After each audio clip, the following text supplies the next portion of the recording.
Today on an all-new Dr. Phil, their daughter was a soldier. You got blown off a 40-foot wall. Yeah, she was a tough Marine. She's not tough anymore. Now, being injured in Iraq led to my drug use. She's a heroin addict. You took her to a drug deal. She's getting poison and you're driving her to pick it up. She needs me, she hates me, she loves me, she doesn't want me. Tell me what you think and feel. Don't tell me what she thinks and feels. Let's do it. Have a good show, everybody. Here we go. This is a safe place to talk about hard things. Stand by. We'll count you down. I try to be an emotional compass and point you in the right direction. 5, 4. I am not giving up on you.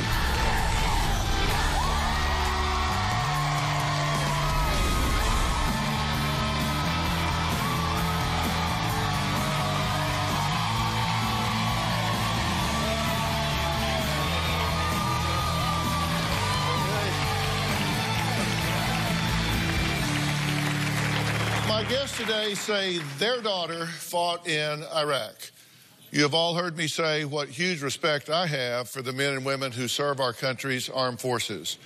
But parents Bill and Marlena say their Marine daughter is now home from the war and fighting a losing battle with drugs.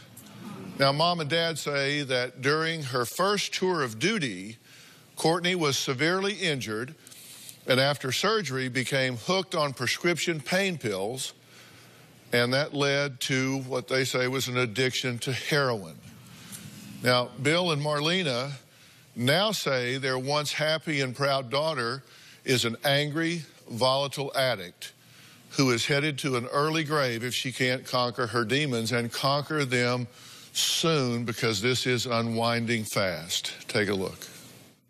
I'm ready to jump off the merry-go-round of insanity. I am at my wit's end, and I don't know what to do anymore to help her.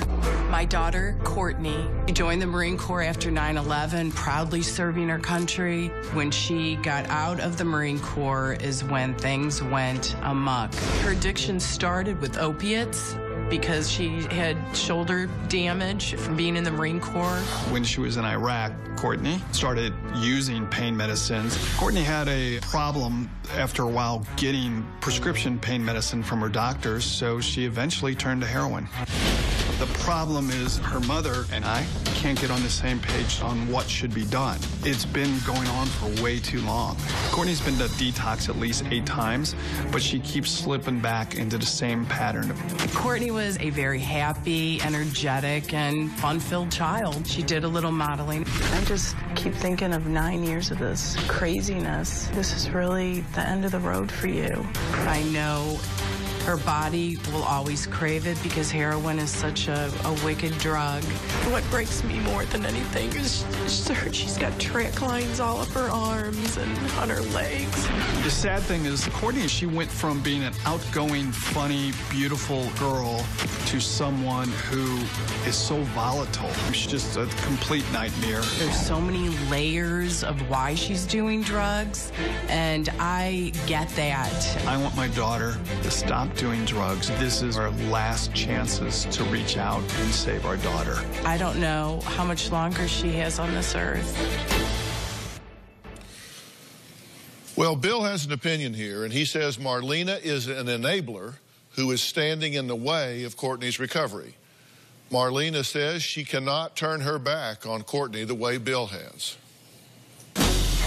I believe Courtney cannot get better because Marlena enables her. I do not like the word enable. Bill has not been around, so he cannot judge me. Bill and I separated when Courtney was 6 months. My relationship with Courtney is distant. It is very difficult to communicate with Bill about our daughter, Courtney. I'm torn between helping Courtney and him saying I should be doing it in another way. Marlena wants to blame everybody else for Courtney's problems. It always seems like it's somebody else's fault. Okay, I'm starting with the two of you without Courtney here, and Courtney is not watching right now. She's not listening, because I want to talk about her. I want to talk about her candidly. You say that Marlena is enabling her, that she does everything for Courtney, that she takes her to get drugs. She gives her money, that she does things that keep Courtney from having to stand up and stand on her own 2 feet and do what she needs to do. Is that a fair summary? That's a fair summary, yes. Okay. Take your own inventory. Is he right? As far as getting the drugs and everything, but it wasn't like I was handing out, here you go, here you go, here you go. I mean, I fought it a lot. But you have given her money when you knew she was going to spend it on drugs. I gave it to her because she would make up stories and say the drug dealer's coming. I know that. Look, I am totally guilty of it. That is not an essay question. I know. That is not an essay question. I Look, know. Look at me. I know that. No. Look at me. You have given her money when you knew she was going to spend it on drugs. Not on heroin, but drugs. Yes, drugs. Yes, for giving it to her. Yes, I enabled her. Have you driven her to parts of town where you, in fact, were scared for your own safety? But I didn't know it at the time. I'm not sure I even want you out here when she comes out here if you are deluding yourself in this way. You know you have driven her to parts of town to see drug dealers. She gets out of your car, gets in another car, gets back in your car, and leaves. What do you think she was doing in there? Playing dominoes? No, she got drugs, yes. And you knew that. You took her to a drug deal. Yes, it's sick, isn't it? She's getting poison and you're driving her to pick it up. I know, and that's why I stopped doing it. And shame on me. Well, you did the best you could at the time. That was... Look, I'm not here to throw you under the bus. No, I'm not saying you wouldn't fit nicely, but I'm not here to throw you under the bus. You did what you did at the time, but we're here now. You got to have a different mindset at this point. You're going to bury your daughter if you don't stop doing what you're doing. I'm sorry. And you're quick to take her inventory. You're quick to take her inventory, and you have lots of advice for your daughter and lots of criticism for your ex-wife. But if you're so smart, why haven't you got this all figured out? I didn't really know what to do. I mean, I have advice for Courtney, and we need to do this and this, but I can't make her do it. Well, she tells us you think you're Dr. Phil and you're just full of advice, and she doesn't listen to a damn bit of it, but you take her inventory all the time. And correct about that, yes. I am someone who, you know, again, I try to reach Courtney all different ways. I wrote to the show because I didn't know what else to do. I wanted just this, you know, the opportunity, and Marlena and Courtney, and to see if we can do something to help our daughter get better. I'm just trying to help her. I mean, she was a Marine, a tough Marine, and she's not tough anymore. She's very weak. And when she's telling me drug dealers are going to beat her up and they're coming at her, it's like, oh, yeah, I did. I paid them off just to save her from being one of the differences, killed or whatever. One of the differences, easy to say when you're on your side. Right. Bill. One of the differences that we both have, and Courtney knows, I've said this too, her mother wants to believe everything she says, even though she knows quite often is not. I don't believe anything she says. I'm guilty because everything she does, I blame on drugs. But I say whenever it's drugs, she says something truthful, well, you don't even hear it or listen to her. You don't. Bill, I talk to you. Yeah. And you know, I'm talking to you, just coming over here, and you've got your little thing in your ear, and you're just, you know, you're in another world. Your life is a vacation. His life is a vacation. Can we not put aside all this agenda? You think he's a know-it-all. Most common phrase from him about you was enabler, enabler, enabler, enabler. Know-it-all enabler, know-it-all enabler, know-it-all enabler. Okay, so fine. We're going to find out because Courtney's coming out here, and I don't want these two to waffle, not even a minute. We're going to meet Courtney right after the break.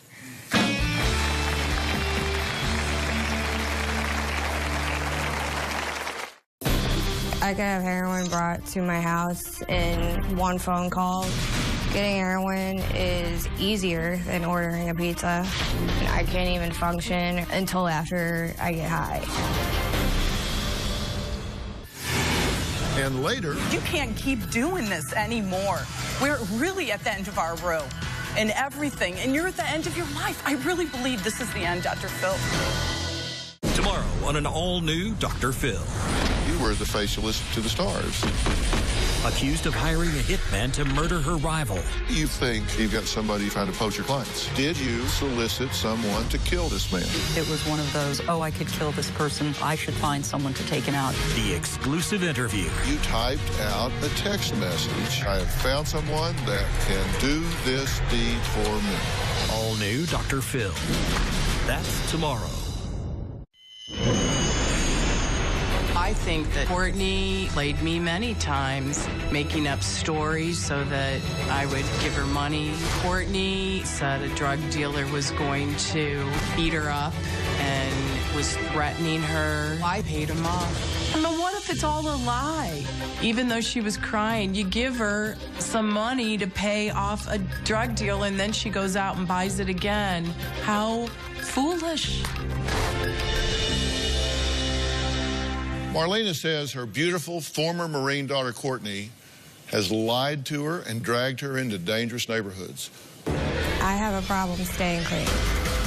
Part of the reason that I use drugs is because I have issues dealing with the PTSD. My drug addiction started with the pain pills. They were for a legitimate reason. During my tour in Iraq, a mortar explosion knocked me off this 40-foot wall, and I dislocated both my shoulders. When I got out of the Marines is when I started abusing the pain pills. When I couldn't get a prescription, I started using heroin. Getting heroin is easier than ordering a pizza. I could have heroin brought to my house in one phone call. Initially, I snorted it. I started injecting it. In the beginning, it feels really good. It's like having sex and winning the lottery, like at the same time. I've been to detox a lot and slip back into my old lifestyle. I am tired of having to call my drug dealer, and I can't even function until after I get high. Well, Courtney, I'm glad to meet you. Glad to meet you, too. You a drug addict? Yeah, I'm always gonna have to live with that. Like, I'm not on drugs now. I'm like newly clean. And what were you taking? Mostly heroin. Until 3-4 days ago. Like 5 days ago. Today's. Okay, 5 days ago. Yeah, not that long ago. How do you go from everything that you've been described as at different phases in your life to being this wonderful, dynamic, vivacious kid, to being this empowered woman in the Marines, to sitting before me now addicted to heroin? What, I mean, everybody is looking at this saying, how did this go wrong? My life has just been it has been a mess for the last several years.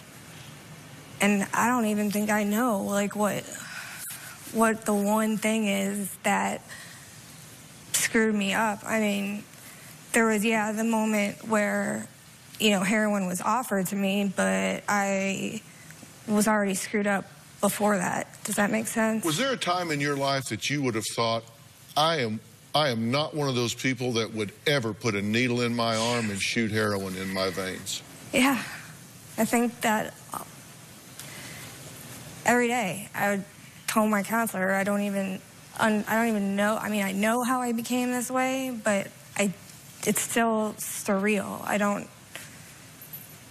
I cannot believe, like, I'm the same person. And, my friends that were in the Marines with me, they don't understand it. They're like, what is wrong with you? Like, who is this person? And I don't even know. I don't know. Take me through the first moment, the first time you put that needle in your arm. What did you think at that moment? Problems solved. No more pain, no more panic attacks, no more feeling any kind of emotion. It's like putting big Band-Aid on everything. So you didn't think that was a low spot? You thought that was a solution? In my mind, it's like, yeah, I knew it was a low spot. But when I initially started it, like, I started snorting it. So I was like, oh, well, you know, at least I'm not one of those people that inject it, you know, because that's really screwed up.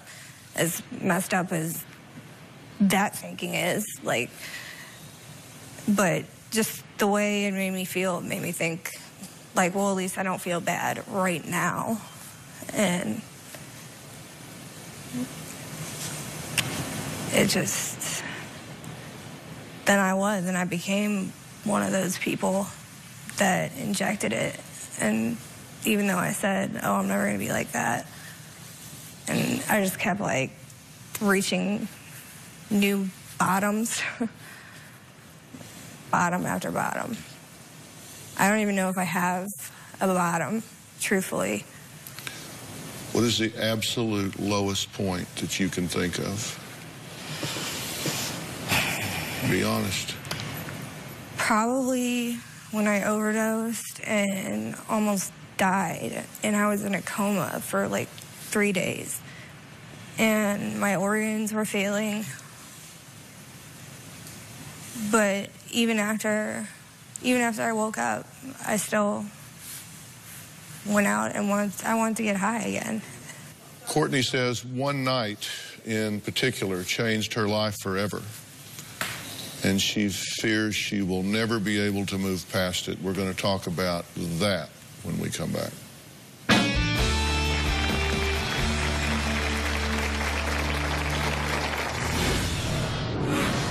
When that happened, did it change you?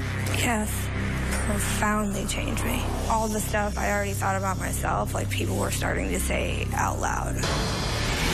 And later, what are we doing that this consistently happens? It's been at least 4 times. Well, the implication is that she's putting herself in dangerous situations, and you get what you ask for.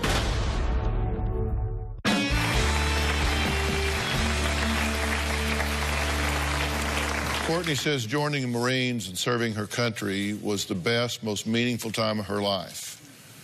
But during a weekend trip with her fellow Marines, one soldier did the unthinkable and changed her life forever.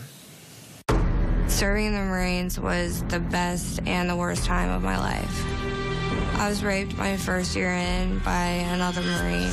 We had a 3-day weekend over Valentine's Day weekend. It was all guys except me and a girlfriend of mine. I wasn't drinking, but my girlfriend had been talking to this guy. He went and got her a drink. She hadn't even finished half the drink, and she couldn't even stand up. At this point, the guy who ended up raping me said, I'll help you go back to the hotel.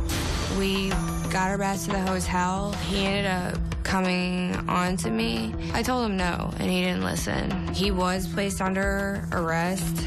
He got a dishonorable discharge and was sentenced to 6 months in the brig. One time when I was in the chow hall, somebody walked up to me and dumped food all over me and called me a whore. I was really distraught. I was really depressed and withdrawn. I wouldn't even go outside because people were always talking about me. I couldn't take it. Being injured in Iraq and the rape definitely led to my drug use. It definitely did not help, that's for sure.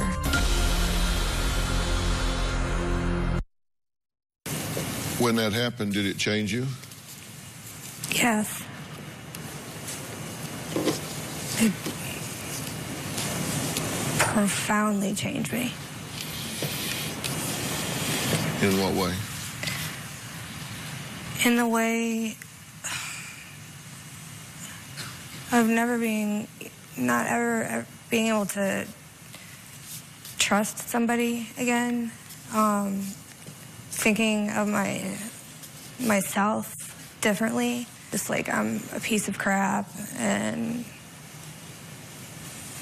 a lot of people were saying that. All the stuff I already thought about myself, like, people were starting to say out loud. Like, what did you think about yourself? I was angry.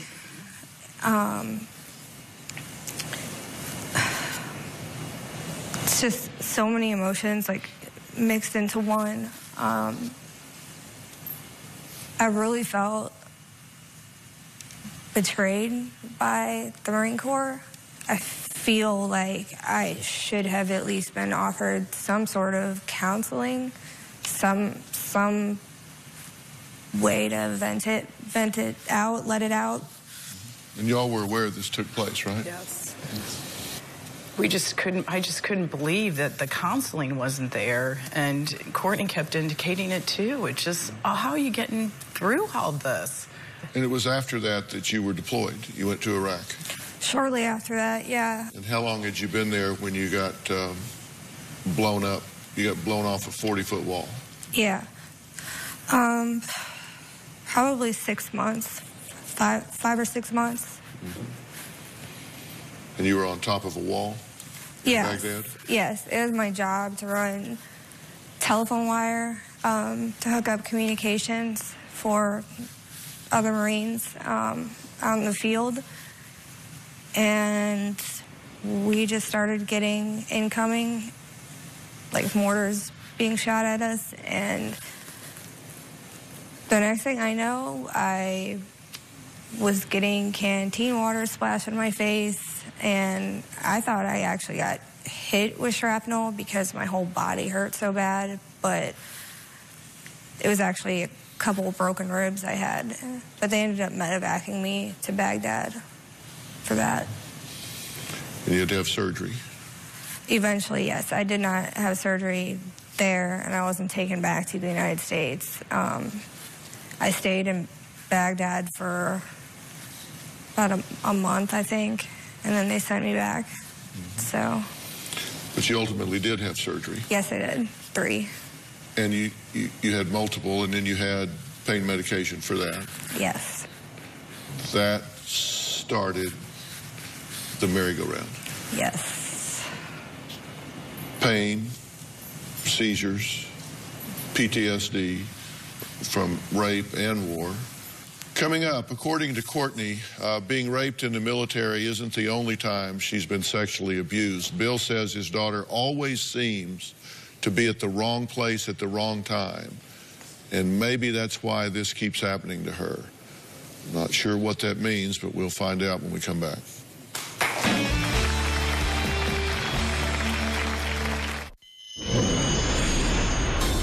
Bill questions the other rapes. I'm confused at how Courtney has managed to get herself in the same type of situation. The fact that someone had been attacked something like 4 times makes me question, how is that even possible? Either she's the unluckiest person in the world or something is drastically wrong.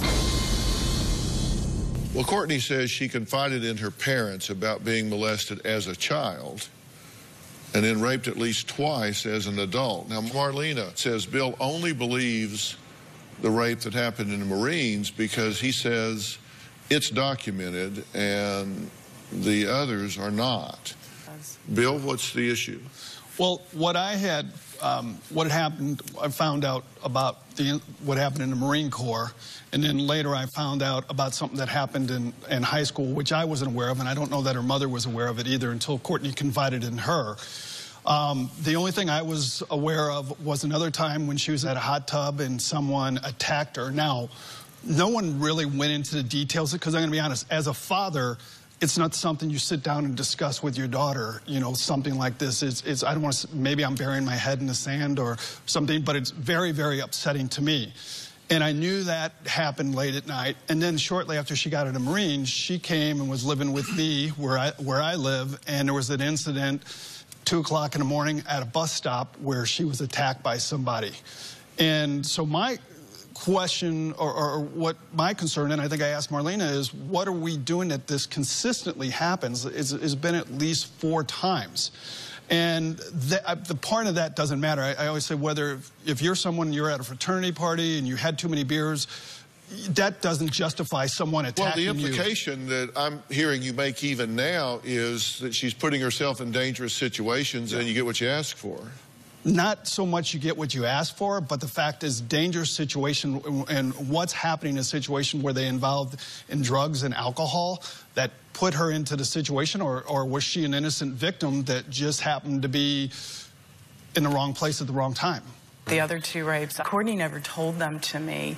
And the only way that I knew them was out of her military records when they were all released. And then as I was going through some of her journals and read a little bit, she had indicated it, and then later Courtney, I asked her about it, and she did share with me what happened. And the one with the child sexual assault told her that she was going to go to hell if she told anybody. So for years she kept this inside of her, and then when she was raped in the Marine Corps, it was like everything, the shame, the guilt, the ugly, the damaged goods Courtney always says about herself and how much she hates herself, and it just, the three sexual abuses that she's had has it really destroyed this psyche of this person inside of Courtney, and then being out of the Marine Corps and then escaping all of it, you know, then drugs felt pretty good.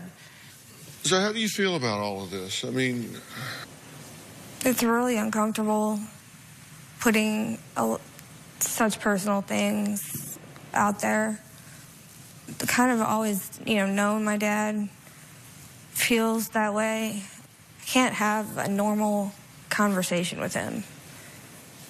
When I am talking to him, he just gets this like spacey look on his face, and I know he's not listening to me. He's thinking about what he's gonna say next, and it drives me crazy. It's like how I was interviewed earlier for the show. With him, it's like I'm always being interviewed about to go on the Dr. Phil show. I really believe this is the end, Dr. Phil. This way is death. You've got to wake up and say, I want to live. Tomorrow on an all-new Dr. Phil. Accused of hiring a hitman to murder her business rival. An exclusive with the Hollywood facialist. you typed, I have found someone that can do this deed for me. That's tomorrow. My relationship with Courtney is not the same. I think she doesn't like me. Sometimes I kind of feel like my mother is delusional because she will say really hateful things and she'll say she didn't say it.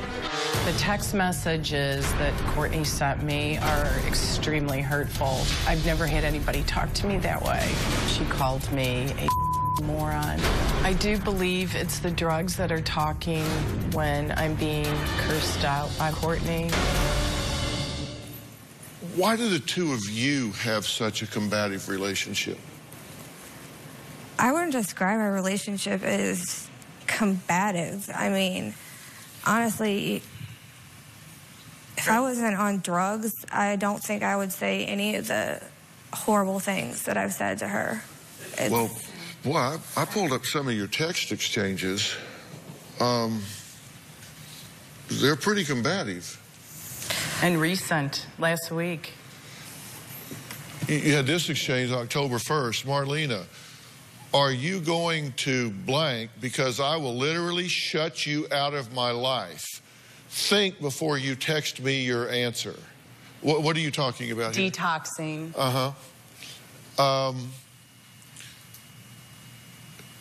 Courtney, so what happens next is because of you people thinking you could just keep treating me like... Then here's one on the 7th. I mean, there's a dynamic going on. Okay, here's one on the 7th. Listen up, you blanking moron. Dr. Blank said I had to go, and are you aware that I'm being discharged first thing in the morning? I might need surgery, but you wouldn't give a blank, would you? You're an ugly person, you know that? That's charming. Courtney, you started screaming, oh, I knew you would pull this blank. You got to be blanking kidding me. No, no, I'm not taking you. Oh, you blanking jerk. But you didn't even ask what was wrong with me. I cried my eyes out. You want me to explain that? No. There's more. I didn't say it. Courtney, you're either crazy or delusional, and you are a liar. I am not lying. I think our relationship is over for now. I will not deal with this anymore. You have absolutely no shame the way you talk to me. All the names and all the years with you is beyond hurtful. Funny that you're saying that. I'm lying to make myself better because that's what you're doing. Don't text me again. You're bad for my recovery.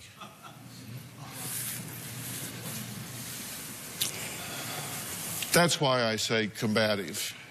It's dysfunctional, and she loves and hates me. There's a love-hate relationship. She needs me, she hates me, she loves me, she doesn't want me, she wants me to stop. Why? Because I'm just curious if either of you have a view as to why. Courtney right now, Dr. Phil, is... No, don't talk about her. Talk about you. She can talk about her. You don't need to tell me about her. You keep telling me about how she feels, what she was, when she was at her low point, how she reasoned to do heroin, what her thinking was, what she was thinking, how she reasoned it out. You're speaking for her, and unless you're a ventriloquist, I don't need you speaking for her. If you want to tell me what you think and feel, tell me what you think and feel. Don't tell me what she thinks and feels. I don't even know what the... So you're asking me why she's talking to me this way? No, I'm asking you why you have a combative relationship with your daughter. I really don't. You're giving her ultimatums. You're saying our relationship is over. This is done. You're out. She just asked me for money, Dr. Phil. That's what was before that. $20 she was asking me. And that's why I'm saying I'm done with this. And then she started before that saying, I don't know. No, I'm not going to do it. Screw everybody. And that's why I said what I said. And then she started saying she was going to go to detox. And I'm done with it. She has to get clean of this stuff. We got to start somewhere, Courtney, because you can't keep doing this anymore. We're really at the end of our rope and everything, and you're at the end of your life. I really believe this is the end, Dr. Phil. She can go this way or this way. This way is death because her body is beaten to the ground physically and emotionally, Courtney. You've got to wake up and tear off the clay on your eyes and say, I want to live. Just live a life that is just happy and peaceful. You deserve that. Marlena says at this point she doesn't know what to do. But what she just said to her daughter were the first authentic words from her heart to her daughter that I've heard since she got here. How refreshing. Can Courtney finally push herself towards a life that gives her a chance to be who she can be? I don't know. We're going to find out. We'll be right back.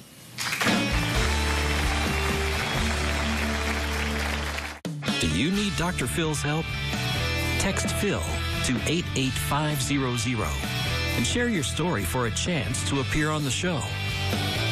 Standard message and data rates may apply. If you are going to be in the Los Angeles area and you would like free tickets, go to drphil.com and click on Be in the Audience. Or you can call 323-461-PHIL. That's 323-461-7445. My dad thinks he's Dr. Phil, and he is always trying to fix me. I know I drive my daughter Courtney crazy because I'm always giving her advice on what she should do and how she can fix her problems. It's extremely irritating to me when he does this. I use a lot of analogies with Courtney. I told Courtney, you're like a hamster on a wheel. No matter how hard you run, you're not getting anywhere. You're staying in the same place. It's just unsolicited advice, and it very much pisses me off. Well, Bill says he turns his phone off at night because he's scared he's going to get the call that says his daughter is dead. Marlena says Courtney is drowning and she cannot watch anymore. I can't. I try to grab for her, but she doesn't want to grab my hand. That's what I feel. Why do you think I went to detox and all that? Yes, Courtney, this is your 7th detox. I know. How many times do you detox and say, you know, I don't want to do this anymore? We go through this, and then the rest of the components don't change. The people, places, and things. You know, I've told Courtney, yeah, I use these little things that I say to her, and she is right about a lot of things about me, because it's hard to have a normal conversation with her on the phone. If she does answer my phone calls or texts, it's usually, quite honestly, I think a lot of times she's high, because she's very talkative and on the phone and friendly, but then she brings up something and it kind of puts me on that end of, hey, Courtney, why don't you try this? Why don't you do this? Why don't you do something different? Okay, well, that was then, this is now, and I want to talk to you. That's messed up. If I'm in a good mood, can't I just be in a good mood? Like, it doesn't have to mean I'm high. You can't do heroin and then get self-righteous about people being suspicious if you're high. True. We did a drug screen on you when you came in today, and you say you're taking a medication. You actually don't have that in your system. So you certainly don't have it at therapeutic levels, so you're not taking enough of it if you're taking it. But you did take, you did test positive for opiates, and I assume this is probably, you're taking something to help you to keep from withdrawal, right? Yeah, when I was in detox. Well, you don't get this out of your system as quickly as you think you do. Okay.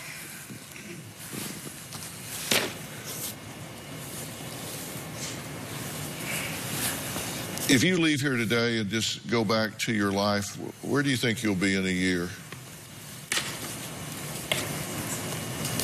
I think in a year,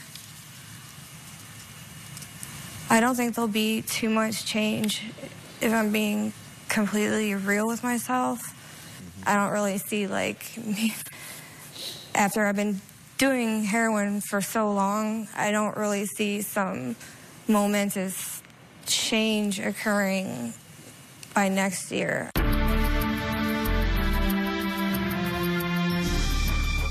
Want to get something off your chest? Sign up for the drphil.com community and weigh in on your favorite episodes and share your personal stories with other community members. Plus, get started on your own blog to share your thoughts on the topics that interest you most. I'll be reading those message boards. Log on to drphil.com today. And one of the biggest mistakes people make when they try to get clean from drugs is they try to do that in a singular fashion. They go in and get clean from drugs, and then they come out and they do what we call white knuckling. You know, they're just kind of hanging on. It's like, okay. But everything else that's going on with them, all the psychological issues, all the mental emotional issues, all those things that they were using this to self-medicate for are still bubbling around, still going on in time. If you're ever going to have a chance to, no kidding, reclaim your life, you're going to have to stop going back and forth with these people and finding a reason that he's not fathering right and she's not mothering right and all of these things that you wish they would do differently. And you're going to have to stop allowing these things that have gone on in your life to continue to go on in your life, and you're going to have to face those things head on, and you're going to have to face them simultaneously with getting yourself clean. What you have to do is get into a dual diagnosis treatment program that deals with everything at the same time, that allows you to, no kidding, get your body clean, your brain clean, your life worked out, so you don't need something to self-medicate. So you resolve the issues and you get the coping skills other than biochemical. And anything short of that, your chance of turning this around, your chance of not going to an early grave are getting really, really short odds.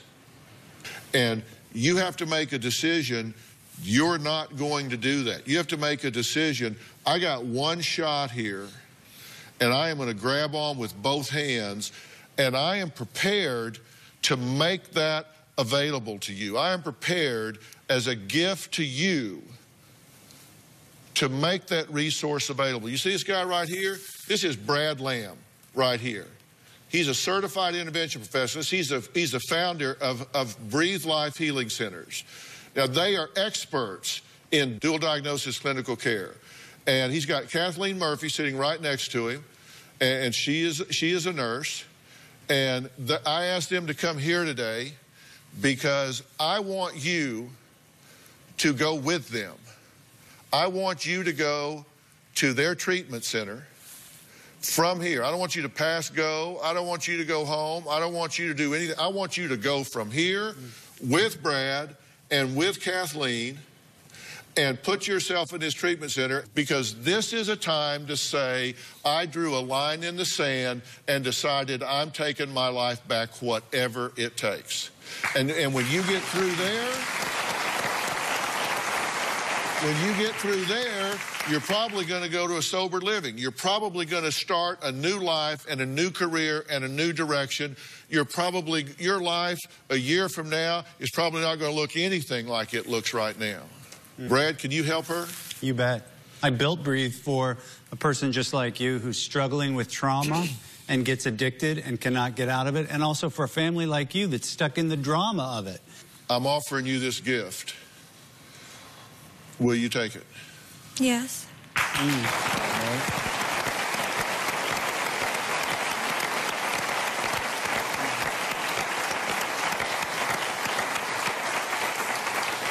And I want you to come back here and pay this forward.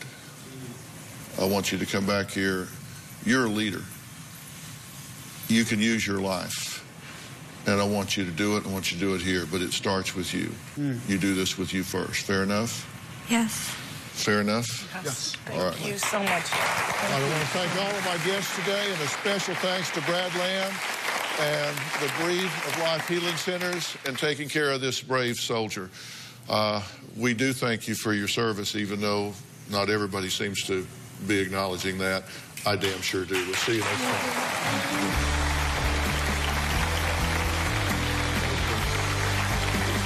So much. I really appreciate this.